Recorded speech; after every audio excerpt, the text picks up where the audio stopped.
os doy de nuevo la bienvenida a estas jornadas que hemos hecho de producción audiovisual en la era del metaverso, que bueno, pues están teniendo mucho éxito. Estamos muy contentos porque hay mucha relevancia y mucha repetición en redes de lo que se está diciendo aquí, y porque bueno, al fin y al cabo habéis venido muchos aquí, habéis tomado la molestia, cosa que os agradecemos. También os animo, en nombre de la Junta, a aquellos que trabajáis y que estáis en el sector audiovisual, a uniros a nosotros, a haceros académicos de la Academia de Televisión. Tenemos una web maravillosa que estrenamos hace unos meses y que solamente entrando os va a decir los pasos a seguir para hacerlo y hacer esta familia de la tele más grande. De hecho, ese es uno de los hashtags que estamos utilizando en redes sociales. Si os animáis, así tenemos todas las conversaciones unidas y las vemos. La almohadilla y luego la familia de la tele es uno de los hashtags, y el otro es Metaverso TV.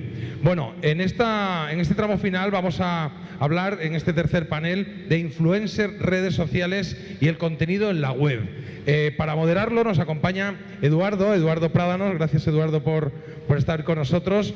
Es fundador y CEO de la agencia de innovación creativa Fluor Lifestyle. Es docente y escritor, y también es fundador de Innovación Audiovisual. Es una red de innovación colaborativa formada por profesionales de varios sectores que tienen como fin compartir experiencias a través de un blog, de foros, de podcasts, de talleres, en fin. Eduardo ha trabajado en la cadena SER, en Globomedia, en Play TV, en Territorio Creativo, y en su última etapa, antes de fundar Fluor Lifestyle, fue director de contenidos y transmedia en Havas. Poco más voy a decir, te voy a dar ya el micro y presentas a los ponentes y estaremos encantados de escucharte. Eduardo, bienvenido. Igual un aplauso y todo, no lo sé. Muchas gracias. Pues muchas gracias, se ha quedado la mejor hora, porque después de comer suele ser un poco complicada. Nos dejaron elegir y dijimos a la una.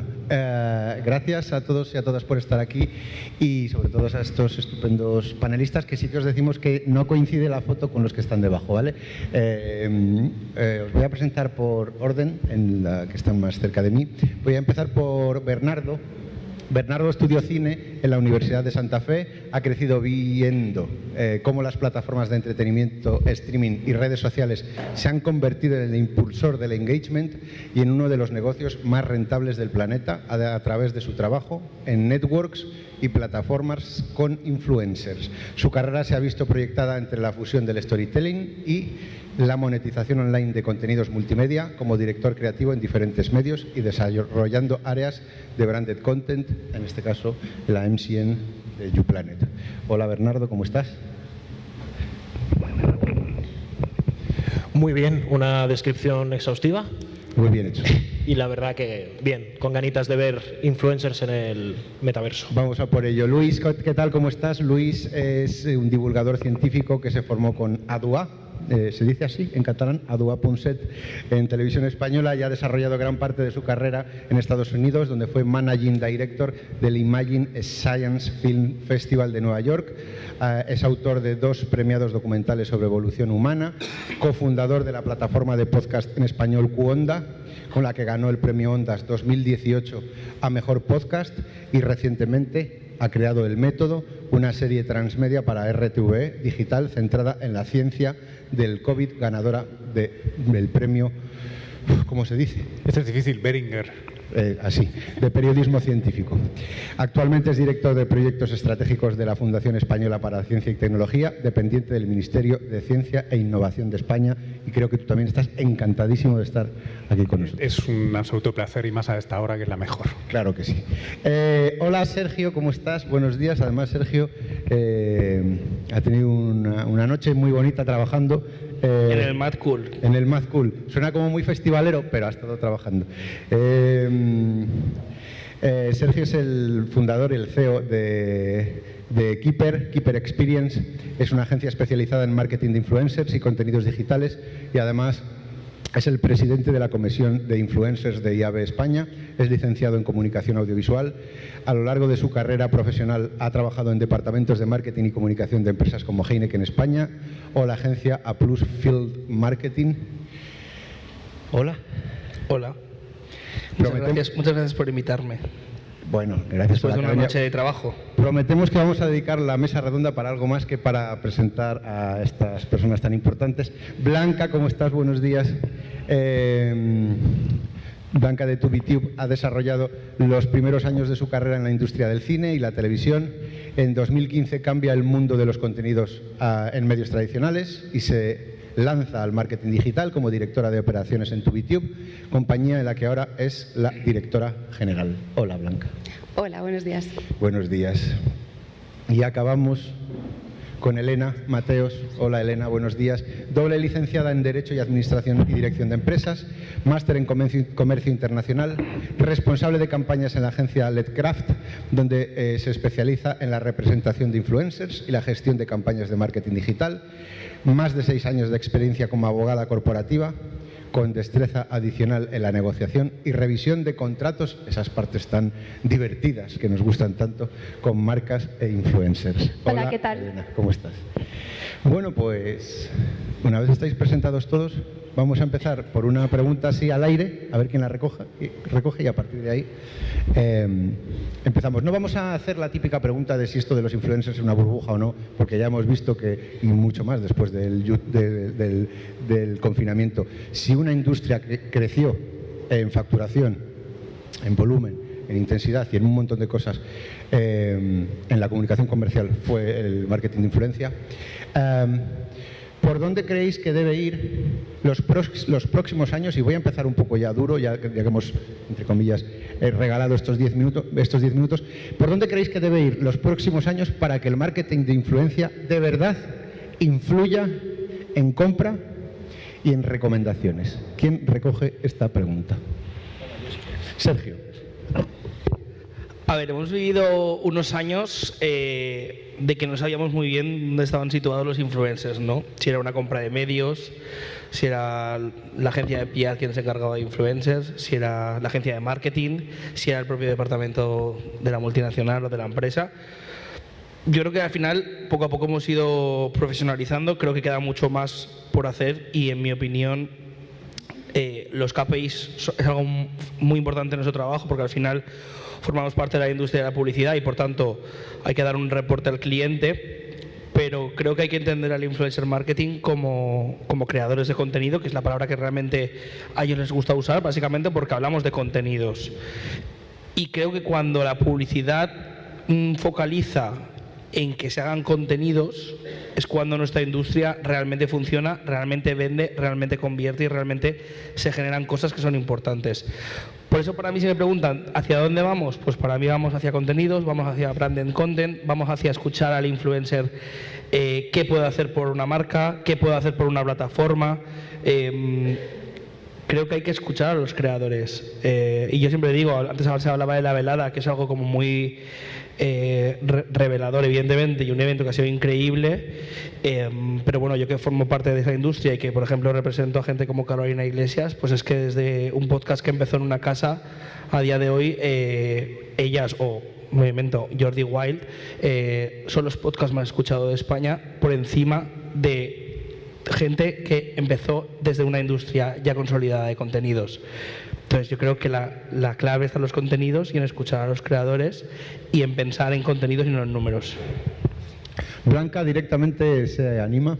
Sí, no, yo para añadir a lo que estaba diciendo Sergio, recogería un poco tu pregunta donde decías que no ibas a decir qué pasaba con esto de la burbuja, ¿no? Porque quizás en este foro se sobreentienda que el marketing de influencers funciona y que es un negocio que bueno, va aumentando la inversión cada año, pero es verdad que fuera del sector, por así decirlo, deberíamos ir hacia una creencia verdadera de que el marketing de influencers funciona, porque la palabra burbuja se sigue usando muchísimo, y no hablo de sectores tan lejanos como nosotros, lo vemos en muchos medios que sacan algún tipo de publicaciones donde dicen que todavía no funciona, ¿no? Entonces quizás también hacia donde tengamos que ir, aunque nosotros sepamos que el marketing de influencers funciona, mucha gente lo sigue percibiendo como una cuestión de brand awareness y para muchas marcas no es suficiente.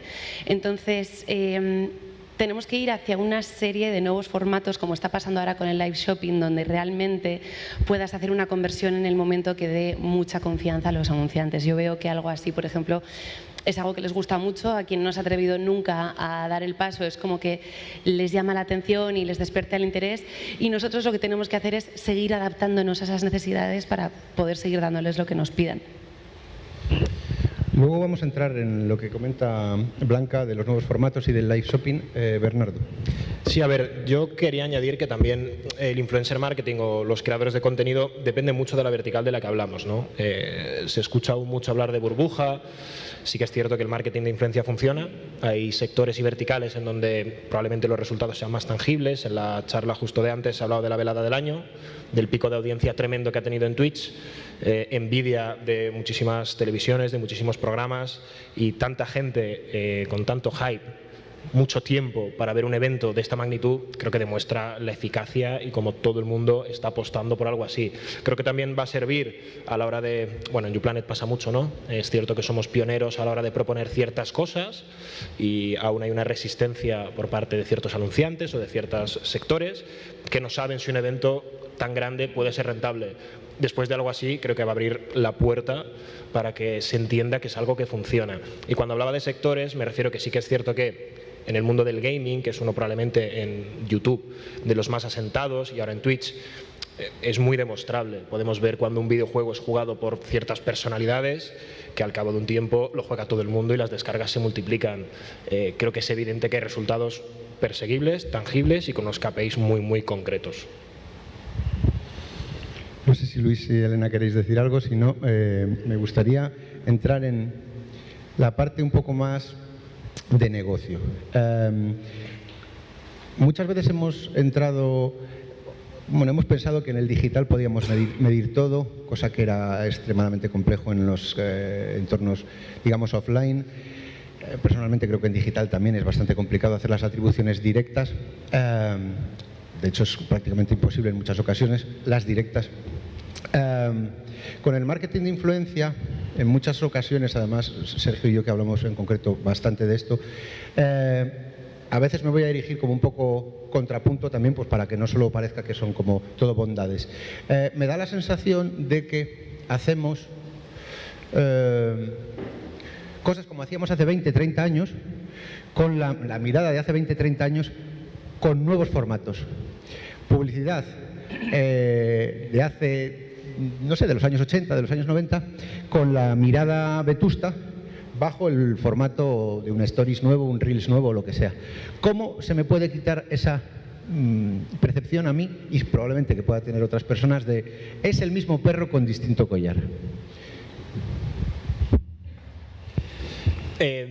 Es cierto, de hecho, incluso la charla de antes se ha nombrado con el tema de la velada, ¿no? Parece un contenido de hace 30 años o 40 años, simplemente pues en un canal nuevo y con usuarios, y realmente parecería lo mismo. Opino que no, entiendo tu punto de vista, pero es cierto que cuando un creador de contenido o un influencer, que bueno, siempre existe esa línea fina que los separa y hay una definición ahí un poco compleja, no está simplemente vendiendo un producto. Sí que es cierto que hay muchísimo coaching y mucho trabajo detrás, porque no todos los creadores publicitan cualquier cosa y suelen ser productos o eventos o cualquier cosa muy, muy, muy relacionada y muy apegada a lo que siente o lo que vive esa persona. Eso nos ayuda a la hora de discernir cuando un creador cree en algo, tiene una audiencia que le sigue, que se fía de su palabra, y viene a ser un poco, esto también es un poco viejo, ¿no?, en el marketing de influencia, pero parece que no queda ahí. Si yo te conozco y te recomiendo algo porque te fías de mí, tenemos una relación que va un poquito más allá de simplemente vernos un día, pues probablemente mi palabra tenga más peso que la de al lado que no conoces, ¿no?, la persona de al lado con la que no tienes confianza. Pues al ser prescriptores de ciertos productos, de ciertas marcas, sí que es cierto que se crea un vínculo tanto con la audiencia como con el cliente, con el anunciante, y son relaciones que se intentan extender en el tiempo porque funcionan. Y eso es lo que te permite romper la barrera de no es solo alguien anunciando algo, sino que es alguien que consume algo, que le funciona, que cree en ello y que por eso te lo está contando. Luis, Dale. Sí, vale. Espero haberte entendido bien. Una de las cosas que yo me planteo es que precisamente no estamos en el contexto en el que hablamos de de la era del metaverso. Todavía no tenemos muy claro ni cuándo ni qué, pero los mimbres están ahí. Desde mi experiencia particular, que es alguien que crea contenidos y en particular en el mundo de la ciencia, la divulgación, para mí sí hay. Los formatos cambian cualitativamente el tipo de cosas que podemos hacer y, por tanto, el tipo de influencia o de, si quieres, en la relación comercial, de qué tipo de experiencias podemos vender o qué tipo de relación podemos tener con la audiencia del consumidor o el coparticipante, ¿no? Porque toda la gracia de metaverso se supone es que estamos tú y yo de manera síncrona en un mismo lugar interactuando.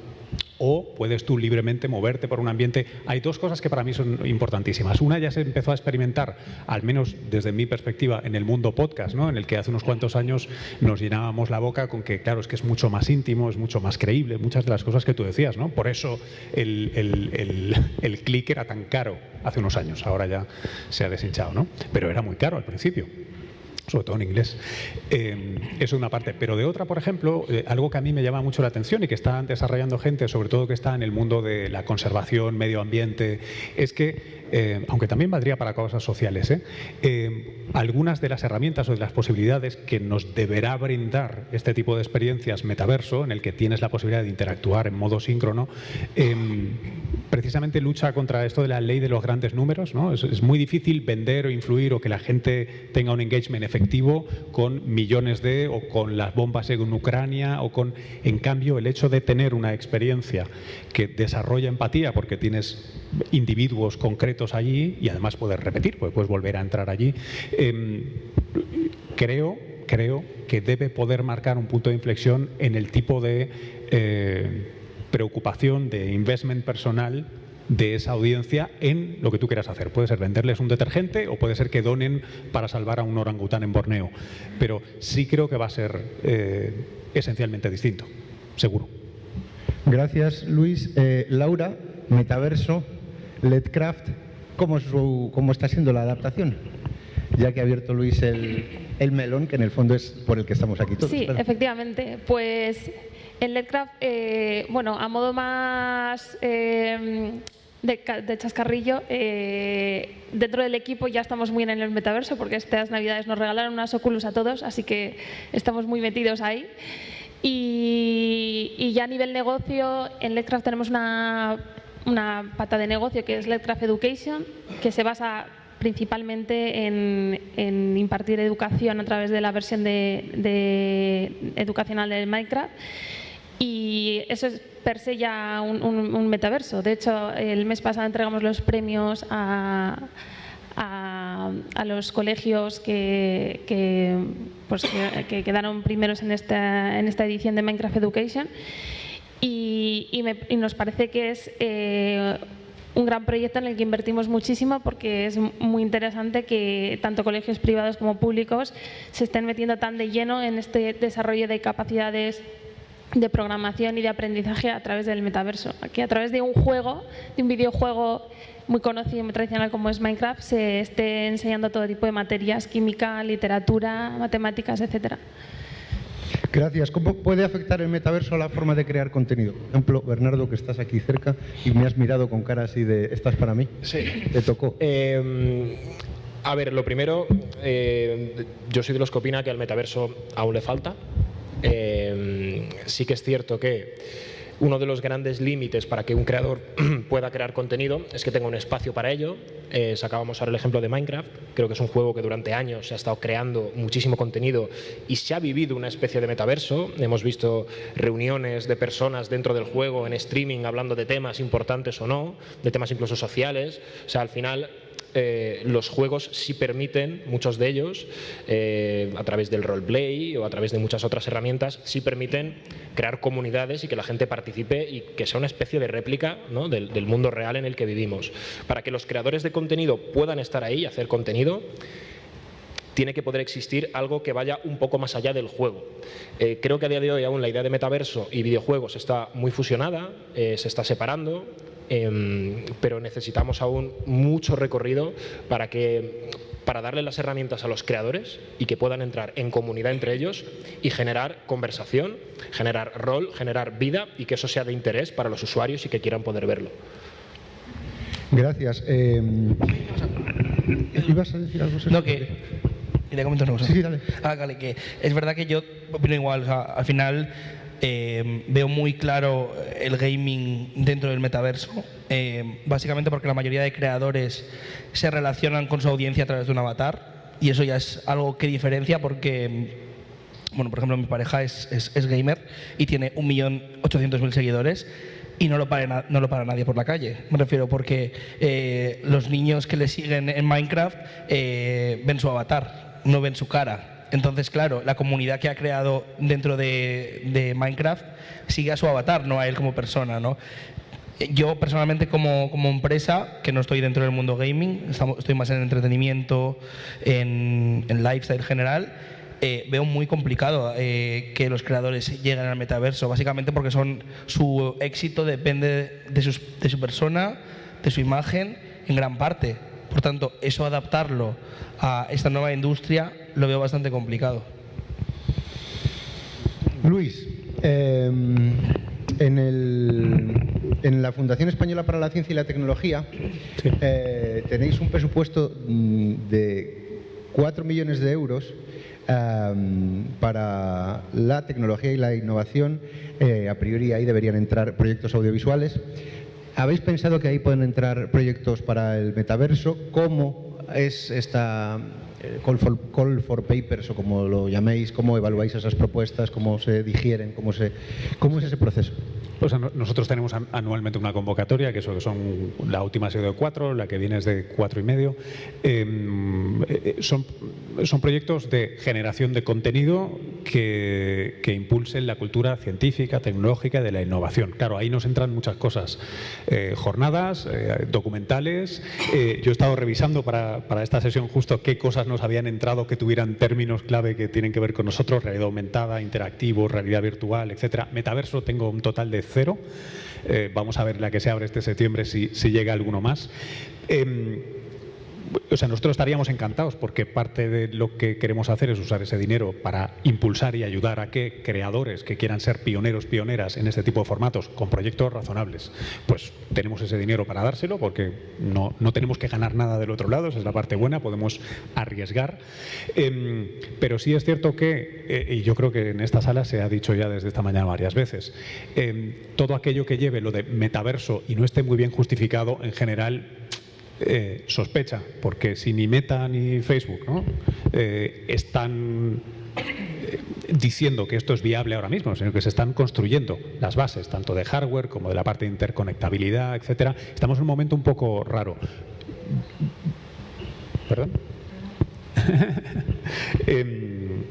El debate sale de la calle, ¿eh? Sí, no, genial. Al micro. Está el público enfurecido con el metaverso. O sea, yo creo está muy interesante.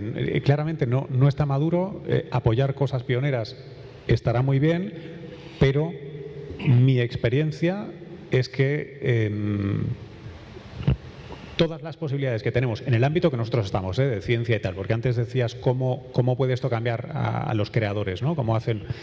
Pues yo, poniéndome el gorro un momento de cuando me dedicaba a generar contenido, yo sí veo cosas que pueden ser cualitativamente distintas, ¿eh? O sea, desde tú representas a Carol, yo me imagino un avatar que se parece a Carol en el metaverso y también la reconozco por la calle y tendría... A veces, sí, pues todo lo hace bien, Carol. Puedes ponerla a hacer una tortilla francesa.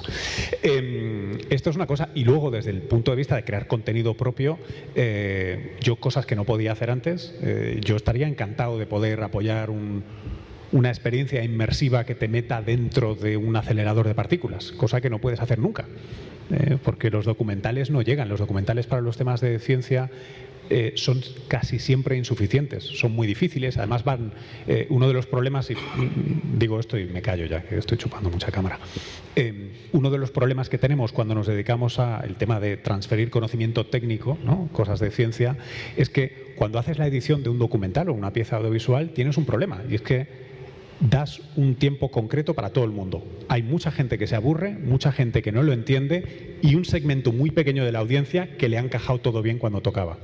Para mí, el hecho de poder hacer experiencias inmersivas y que el participante escoge cómo navegarlas, me permitiría hacer cosas muchísimo más amplias, para una audiencia mucho más amplia, y que alguien que está coparticipando contigo te explique algo si tú no lo entiendes. O sea, me parece interesantísimo. Y me callo ya. Sobre cómo todo esto, ya sea en el metaverso o en la metaacademia de la televisión, sobre cómo todo esto está permeando a las nuevas generaciones, Blanca, por todos he sabido que los niños a día de hoy pues quieren ser, como antes querían ser una serie de cosas, entre otras cosas futbolistas, pues ahora quieren ser creadores, como dice Sergio, influencers. Yo es que lo de creadores, pues creadores, pero bueno, sí, influencers. Creadores son, No, sí, creador, sí, y yo lo digo porque creador es como más amplio, pero ya sabes que lo hago por chincharte un poco, como se dice en mi tierra. Ser influencer es una de las profesiones ahora demandadas por los nenes y por las nenas, pero claro, solo se ve como la parte buena, la de la fama y demás. El dinero, el lujo, los coches, los Lamborghinis. ¿Qué mensaje les estamos dando? ¿Qué es lo que no te cuentan y vosotros desde TubiTube veis con toda la experiencia de tantos años viendo por behind the scenes? Nosotros hace ya varios años hicimos un estudio de las profesiones más demandadas y más deseadas y efectivamente salió que cuando antes todos los niños decían que querían ser futbolistas o cantantes, ahora querían ser influencers. ¿Por qué quieren ser influencers? Porque es algo que están viendo todo el día, o sea, tienen en su bolsillo todo el día los influencers con un modo de vida muy aspiracional, donde efectivamente solamente están viendo esa parte buena, ¿no? El lujo o fíjate cuánto dinero están ganando con las marcas y demás. En otro estudio reciente que publicamos, uno de los datos que sacamos más revelador fue que solamente 880 creadores / influencers en España ahora mismo tienen más de 1 millón de seguidores. ¿Por qué doy el dato de 1 millón? Porque podríamos entender que a partir de esa cifra puedes vivir de ello, ¿no? Por supuesto hay quien vive muchísimo mejor, alguien de forma más media y otros a un escalón más bajo. Pero por estos 880 habrá decenas de miles que no puedan vivir de ello. Y no solamente porque no le dediquen el tiempo y el trabajo necesario, sino porque el factor suerte aquí también tiene muchísimo que ver, ¿no? Entonces yo creo que a todas estas generaciones que quieren dedicarse a esto, no se lo podemos prohibir, por supuesto hay que dejar soñar a los niños y permitir que cada uno sea lo que quiera ser, pero tienen que tener muy claro que esto no es una vida regalada, que trabajas desde casa y qué divertido porque solo me regalan marcas. Aquí hay un trabajo detrás muy duro que conlleva una organización, una planificación de contenidos, por supuesto una creatividad, una originalidad. Al final el influencer es algo así como su propio guionista / director / productor / actor, ¿no? Y podríamos pensar que cada pieza que nos hacen es como una pequeña película, para que lo entendamos, donde hace todo. Y eso requiere muchísimo trabajo. Y solamente si eres súper constante con ese trabajo y tienes suerte y le encajas a la audiencia, las marcas te empezarán a contactar y puedas llegar a vivir de esto y ser uno de estos 880 que tienen más de 1 millón de seguidores. Pero creo que no se percibe el trabajo que hay detrás. Y luego, bueno, otro tema, que este es un temazo, pero que es a nivel psicológico, la cantidad de presión social que puedes seguir, porque este es un trabajo que no entiende de vacaciones, no entiende de días libres, y sobre todo cuando eres tan jovencito nadie te explica lo que es que te persigan por la calle o que tengas haters en redes sociales que te digan cosas que quizás no estás preparado para aceptar. Entonces creo que también desde el punto de vista de la psicología queda muchísimo trabajo para hacer con todos aquellos los que se dedican a esto. Gracias, Blanca. Por lo tanto, chicos, no es tan sencilla la vida de Sergio. Ir al Mad Cool, una mesa redonda, esta noche otro rato al Mad Cool, en el fondo. Pero yo quiero hacer una cosa rápida. También te digo que la gente cuando dice, no, es que no podemos decir a los niños que si quieren ser influencer que los padres les apoyen, ¿no? Porque claro, es que quien llega a ser influencer, muy poca gente, ¿no? Es que cuando los niños decían que querían ser futbolistas, los padres les apuntaban al fútbol sin problemas y les generaban a lo mejor expectativas de que iban a vivir del fútbol. Pues claro que sí. ¿Y cuánta gente vive del fútbol? Pues seguramente igual que la cantidad de creadores que viven en España de las redes. Entonces hay que entender que obviamente que es una profesión que no hay mucha gente que puede llegar a ella porque hay unos hándicaps por el camino, pero que tampoco creo que un chaval de 12 años quiera ser influencer sea, no, vamos a quitárselo de la cabeza. No, pues que a lo mejor es un chaval que es creativo, que le apetece contar cosas, que le apetece hacer cosas y con eso. Sí, yo lo que decía Blanca quería añadir que desde el punto de vista psicológico también tenemos que contar con que normalmente es gente muy joven, o que empieza sobre todo ahora muy joven y que no tiene ni la base, ni la experiencia, ni las herramientas, que probablemente no las tendría nadie, ni con muchísima más edad, pero siendo tan jóvenes es complicado llevar tanto hate en redes sociales, tanto estrés. También, insisto, hay mucho trabajo detrás de los equipos que tienen, de agencias, de representantes, de coaching, de psicología, para que aprendan a trabajar de manera profesional, para que puedan ser un buen ejemplo, para que a lo mejor el perfil que tiene una audiencia muy joven y se pasa diciendo palabrotas, pues poco a poco vaya aprendiendo. De hecho, podemos ver el arco de los influencers más old school, de la gente que lleva, los creadores que llevan más tiempo, que han pegado una buena transformación. Auronplay es el caso. Auronplay, por ejemplo, es el caso, alguien obviamente que tenemos en casa, en YouPlanet, desde el principio, y es un creador que a día de hoy pues no es el Auronplay que era hace unos años, y cambió su forma también de hacer contenido, cambió su forma de comunicar, dándose cuenta de que tenía a mucha gente siguiéndole, mucha gente joven, otros creadores que intentaban emularle y ser como él, y al final no dejas de ser un ejemplo, y creo que es importante, que es algo que viene con la edad, con la experiencia, pero creo que es algo que es importante que se aprenda desde el principio y concienciar que, bueno, que te ve mucha gente y al final te expones, aparte del odio, a que mucha gente te quiera imitar, y eso es peligroso. Elena. Sí, yo en este tema pienso que es verdad que los jóvenes o los niños de hoy en día solo ven la parte bonita de la fama, y es verdad que no ven ni el bagaje psicológico que ello conlleva, ni el trabajo que lleva el crear contenido de forma habitual diariamente. Pero es que tampoco se dan cuenta de que yo creo que en la mayoría de las ocasiones ser influencer les viene dado como una consecuencia de algo que han querido. O sea, lo importante al final es el contenido. O sea, hay muchos influencers, nosotros que trabajamos muchísimo con influencers de divulgación, que al final son químicos, biólogos, geólogos, psicólogos, que han empezado a divulgar porque les apasionaba el área, la ciencia en la que se han especializado. Y esa base de divulgar sobre lo que ellos conocen y sobre lo que han estudiado, y teniendo también unas buenas capacidades de comunicación, que les ha llegado esa fama o esa popularidad. Entonces, es verdad que yo creo que se sienten muy atraídos por los influencers, que quizá los más conocidos son los que se han hecho influencers por contar su vida, que es verdad que conlleva mucho trabajo y a lo mejor no ves ahí ninguna especialización, porque hablar sobre lo que has comido o lo que te has puesto hoy lo podríamos hacer todos, pero es que aparte de eso hay un nivel de comunicación, un expertise, un saber comunicar que hay que tener, una constancia en la creación de contenidos, un cierto conocimiento en edición. Entonces, todas esas facetas no se ven y solo se fija uno en el final, en la consecuencia. Es como fijarte solamente en la popularidad de Penélope Cruz sin ver todo el trabajo de escenografía y que hay detrás. Intermediarios que aportan valor. Intermediarios es una palabra un poco fea, pero no me viene ahora a la cabeza una mejor y me entendéis. Por eso le he puesto el que aportan valor. Marca, la que sea, comunicación comercial, influencer, todo lo que está en medio. Varios de vosotros. ¿Cómo es eso? Porque claro, estamos hablando ahora de ellos.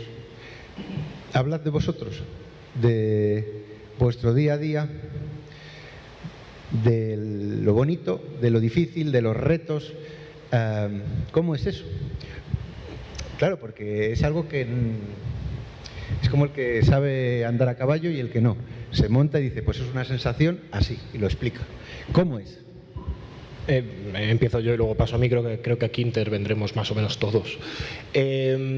A ver, hay efectivamente dos partes, ¿no? Intermediario está bien, puente es correcto. Creo que durante años ha habido también un trabajo de enseñarle a muchas agencias o a los clientes directos, a las marcas, qué era esto. porque había mucho desconocimiento, la gente no se fiaba, a nivel también de reporting, vale, pero ¿qué va a hacer esta persona con mi contenido? ¿Qué va a hacer esta persona con mi producto? ¿Qué va a comunicar? ¿no? Y ha habido un trabajo ahí muy importante y creo que ya se ha empezado desde hace un tiempo a consolidar y hay pues una cierta confianza en el trabajo de la influencia. Y por otro lado está el trabajar con el talento, ¿no? con los creadores. Que bueno, lo más problemático posiblemente es pillarles por la mañana. Yo creo que en general es lo más complicado y cuando tenemos que hacer ciertas activaciones o muchos trabajos, pues bueno, hay que saber que hay que trabajar con Por tiempo. la mañana es algo polisémico, define por la mañana. 12 de la mañana. 12, 2. 12, Sí. 2 Sí, a primera hora de la mañana, sobre las 2 o así. Sí, sí. Depende, ¿no? Es complicado, al final, insisto, también se trabaja con mucha gente joven. No es lo mismo alguien que lleva años en esto que alguien que lleva menos y hay mucho trabajo detrás. Por un lado con las marcas, con las agencias, con los anunciantes y por el otro lado con los talentos.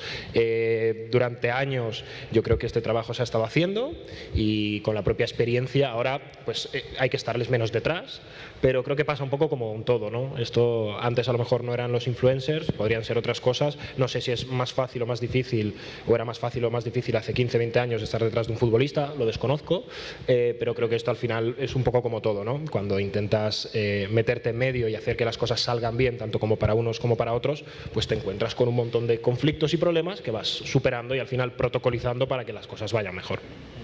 Bueno, yo quiero decir dos cosas. Yo cuando monté la agencia, que en ese momento trabajaba en una multinacional, me di cuenta de lo perdido que estaba todo el mundo, pero no solo las marcas, sino también los creadores.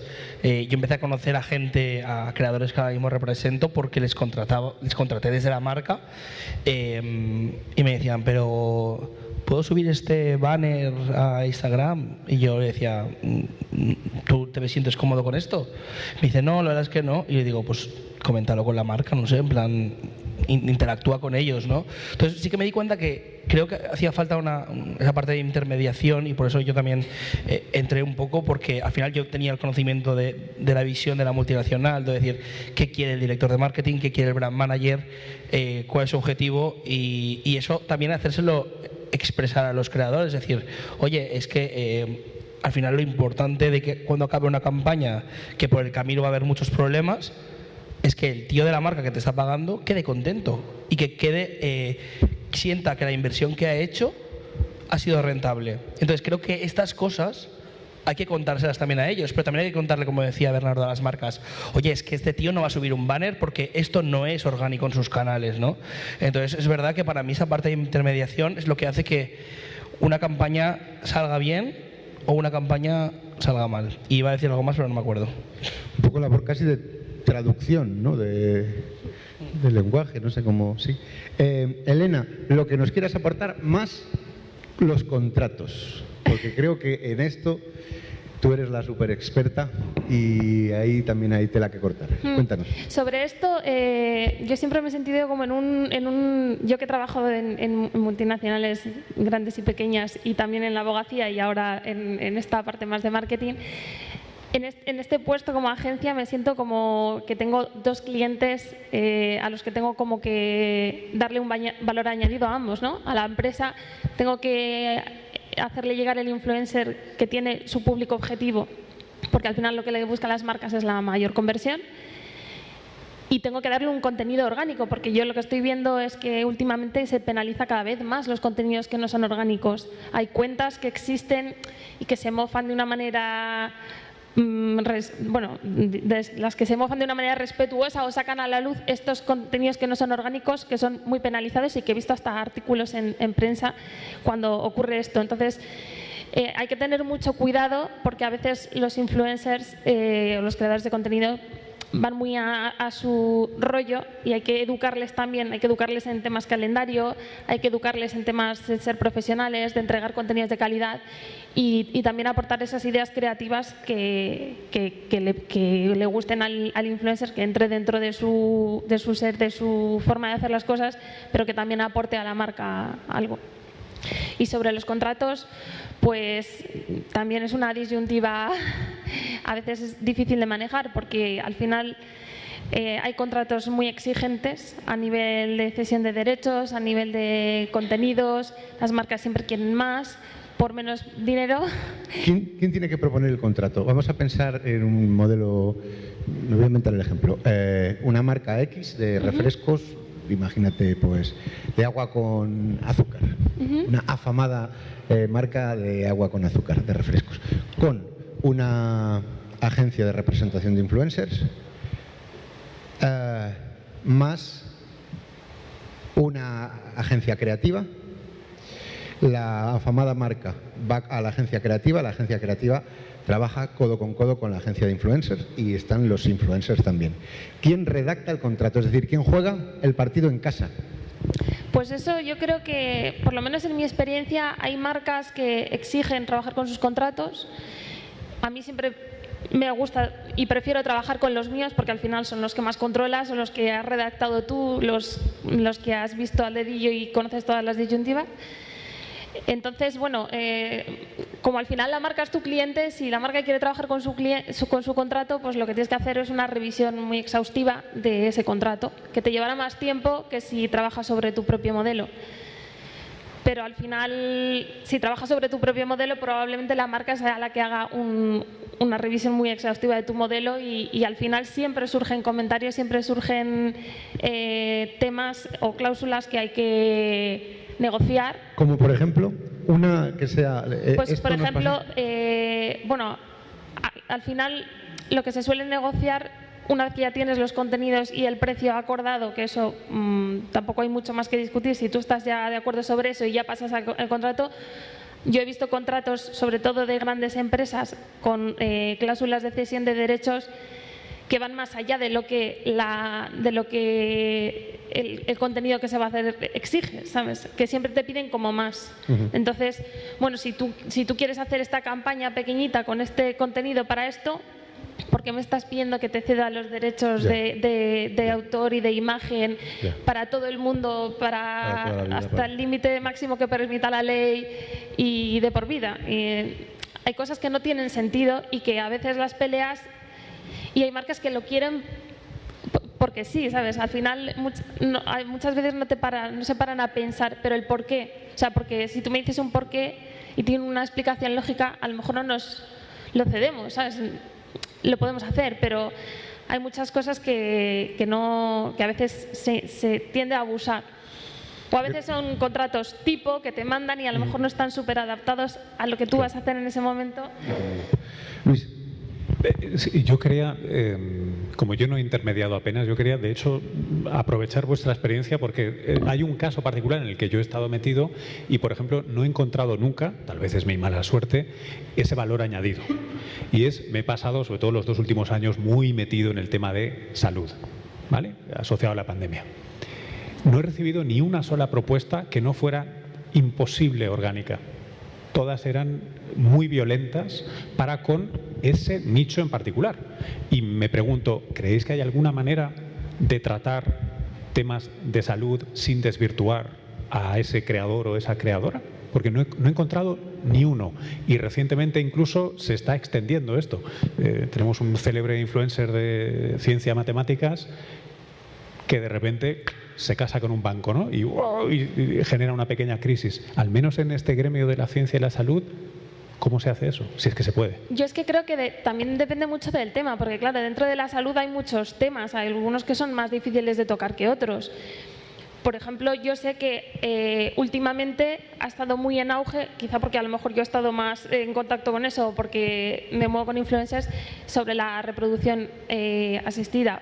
Las influencers están hablando abiertamente ahora cada vez más sobre problemas para tener hijos, sobre las opciones que tienen, sobre cómo viven ese proceso. Cada vez se habla más sobre embarazos, sobre pospartos, sobre todo lo malo, lo no bonito. Entonces, bueno, yo creo que en esas experiencias que están viviendo en primera persona la influencer, sí que cabe que marcas se metan ahí. Ahora, en otros temas, a lo mejor como de cáncer, pues es mucho más complicado. No lo sé. Bueno, no, seguramente. Donde yo iba, igual tú lo puedes resolver, es la persona que tiene la experiencia, fair game. Pero la persona que te tiene que validar si eso es cierto o no, eso está bien o no, ahí no hay piedad alguna.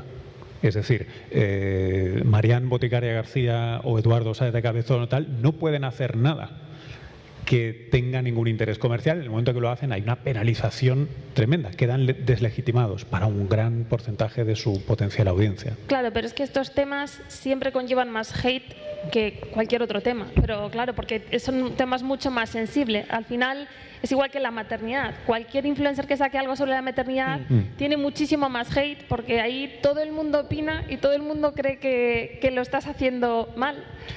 Yo creo que es un tema ético y sobre todo que creo que autocontrol en los próximos años va a tocar mucho, porque yo considero que hay temas que simplemente, o creadores que no se debe hacer publicidad. Y ya está. Perdón, a creadores que no se debe hacer. O sea, me refiero que yo creo que al igual que un médico no puede recomendar un medicamento porque le están pagando por detrás, un creador de contenido especializado en salud no puede hacer un contenido promocionando unas vitaminas de una farmacéutica, o sí, no lo sé. A día de hoy entiendo que una vitamina sí se puede anunciar, pero creo que autocontrol y ministerio, al igual que el tema infantil, el tema de salud y alimentación, creo que es algo que se tiene que trabajar.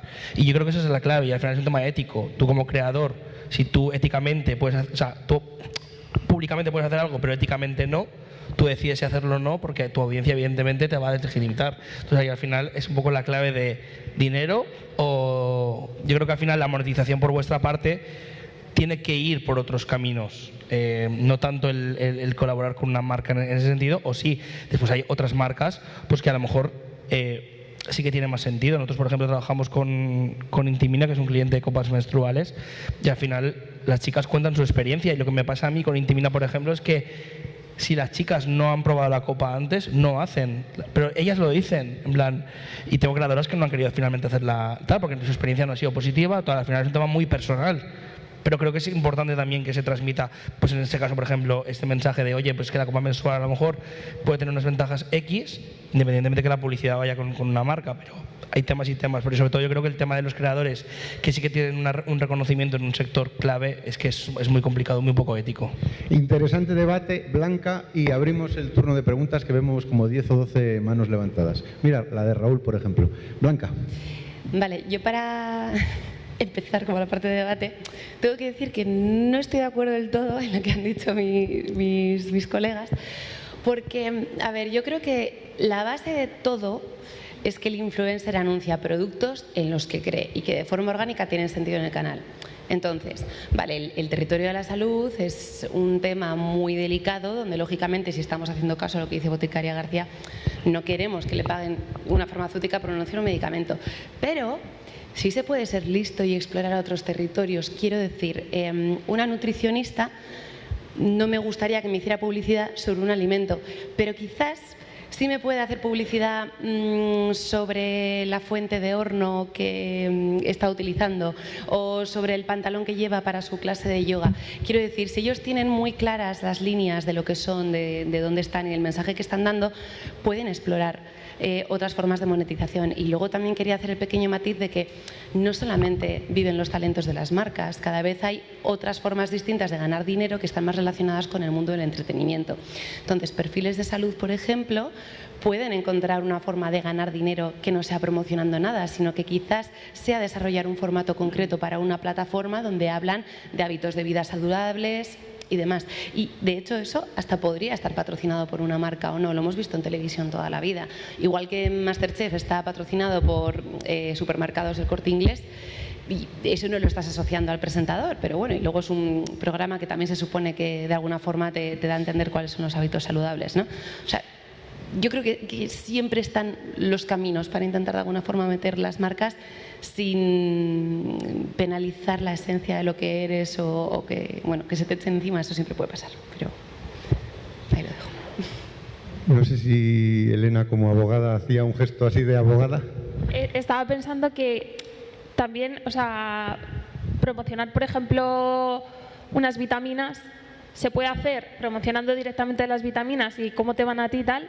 O, por ejemplo, yo creo que este tipo de productos lo tienen que hacer los divulgadores y creadores que están especializados en esas materias, que pueden hablar sobre que estas vitaminas, sobre las proteínas X y Z que actúan así en el organismo y que tienen estos beneficios y que esta marca las tiene.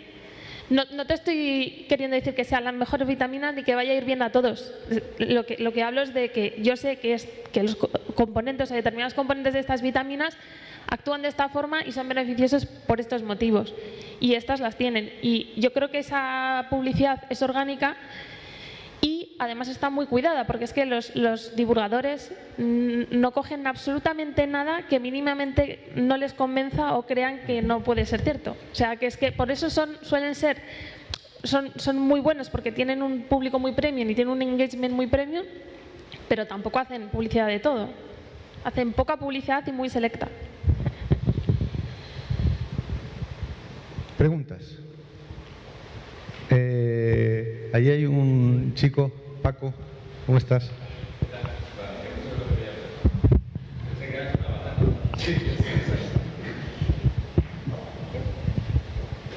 Precisamente de eso iba a hablar, ¿no? Porque me ha parecido que solo hemos estado hablando, o habéis estado hablando, de influencers humanos, pero claro, en las tecnologías, dado que estamos en un evento de metaverso, entre las tecnologías habilitantes del metaverso, algunas de ellas permiten o están permitiendo la eclosión de los influencers virtuales, ¿no? Humanos digitales o metahumanos, o como queráis llamarlo. Mi pregunta es, ¿qué ventajas e inconvenientes le veis a esto? Hombre, pues que yo la ventaja que le veo es que si tú tienes a un creador y se pone malo, pues no puede hacer la campaña. Si de repente tienes una agenda imposible que no te permite ir a un evento ese día, pues no te permite. O sea, me refiero, nosotros, yo siempre digo, me pasa mucho con Carol, lo por mencionar, porque es mi talento que más trabajo y que llevo directamente yo, ¿no? Yo con Carol hago todo lo que le puedo facilitar la vida para que esté, pero tiene que estar ella. No me puedo cambiar por ella, ¿no? Pero todo lo demás sí que le ayudamos a llegar hasta el sitio, ¿no? Cuando entras en el metaverso, al final te abren muchas posibilidades de poder tener un equipo y que no solo dependa de una persona. Entonces, claro, ahí hay muchas posibilidades a nivel de agenda, a nivel de poder llegar a sitios que a veces pues no podemos llegar por disponibilidad, por tener que viajar, por tener que estar en 2 sitios a la vez y bueno, pues también pues, tener un equipo más grande detrás para hacer ese tipo de cosas. Y desventajas, pues que para mí se pierde la esencia de esto un poco, que es la persona, el creador, el talento, y que al final es lo que hace que una persona siga a alguien, independientemente de los contenidos, que obviamente los contenidos están ahí, pero esos contenidos están arraigados a una personalidad. Y esa personalidad para mí es la clave de que alguien siga a alguien.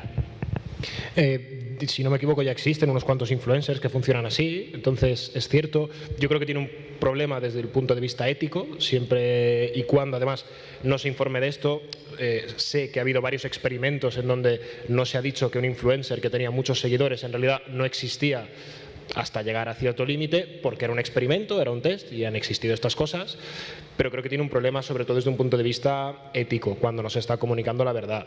En Asia, por ejemplo, sí que hay muchas personalidades que se desconoce realmente quiénes son. No es solo un influencer, un creador de contenido como los puede haber en España, que no enseñan la cara, pero sabes que detrás hay una persona física, sino directamente máquinas que detrás tendrán un equipo, una voz, pero que desconoces si existen o no.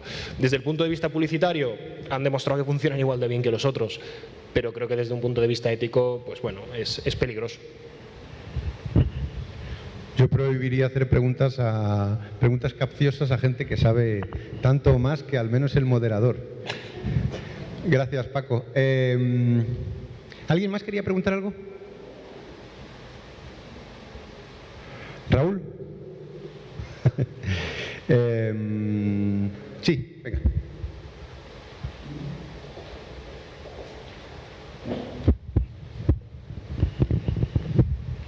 Bueno, yo quería preguntaros por el tema plazos, porque muchas veces los que estamos un poco externos a esto, cuando vemos que vienen olas de este tipo tecnológicas, las vemos venir cuando ya están aquí.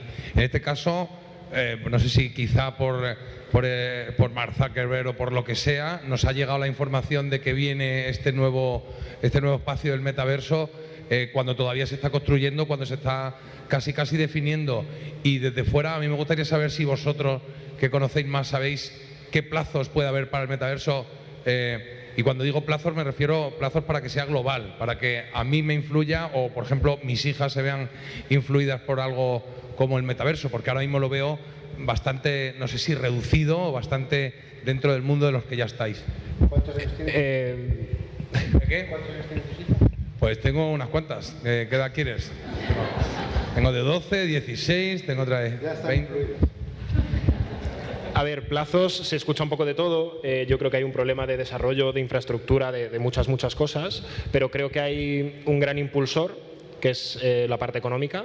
Creo que es un espacio muy fresco y muy bueno para los anunciantes. Es un mundo nuevo. Se dice que es como un clon y una copia del mundo que tenemos actualmente. Yo creo que no, yo creo que va un pasito más allá. Te permite cosas que probablemente aquí no se puedan hacer. Entonces, creo que de hecho el propio sistema que tendrá de monetización, de poder utilizar criptos, de que el dinero que gastes en transacciones para ir a un cine virtual con quien sea, puedas comprar ropa, lo puedas luego llevar al mundo exterior, que puedas abrirte una tienda, un store de la marca que sea, trabajar en ella, que ganes un dinero por estar allí trabajando horas al día y que luego ese dinero lo puedas utilizar fuera, creo que eso va a ser un gran impulsor y va a acelerar los tiempos. Años, se escuchan 3, 5, 10, complicado, no sé. Sí, a mí me gustaría añadir una cosa, porque además hablabas, ¿no?, de que levanta la liebre Zuckerberg y con el cambio de la empresa, etcétera, y no es baladí, lo hace también en un contexto en el que la plataforma que creó la riqueza de ese grupo empresarial pierde tracción. Entonces, de hecho, el metaverso, una de las maneras de verlo, un poco con malicia, es el deseo de recuperar la atracción, porque ahora por ahora lo que no está decidido en ese marco temporal de 5 o 10 años que habla todo el mundo para la infraestructura, porque todavía no tenemos ni el hardware personal, los dispositivos, ni las infraestructuras para hacer lo que dicen que quieren hacer. Eso es por un lado. Entonces, mientras se desarrolla, la gran decisión es: el metaverso, tal y como lo vende Zuckerberg, es un bundle, es un lugar al que va todo el mundo y se hace su tienda, su aula, su lo que quiera. De momento lo que tiene son muchas experiencias disgregadas. Tenemos que ver si en estos 5 o 10 años el valor añadido de tenerlo todo junto es superior y no está regulado en contra, protección de datos, monopolios, etcétera, a las experiencias por separado. Hoy eso no está decidido. No tienes por qué tener ventanilla única para el metaverso. Total, ¿cuántas aplicaciones sociales lleváis en los móviles ahora mismo? Son incompatibles entre sí, salvo las de Meta. Eso es lo que queda por decidir y no está para nada claro.